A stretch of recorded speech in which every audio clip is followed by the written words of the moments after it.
Amy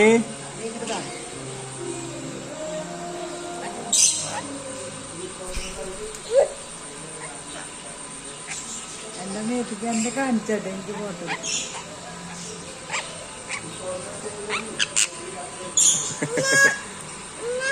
ഇവിടെ അടിയാണ് കേട്ടാ.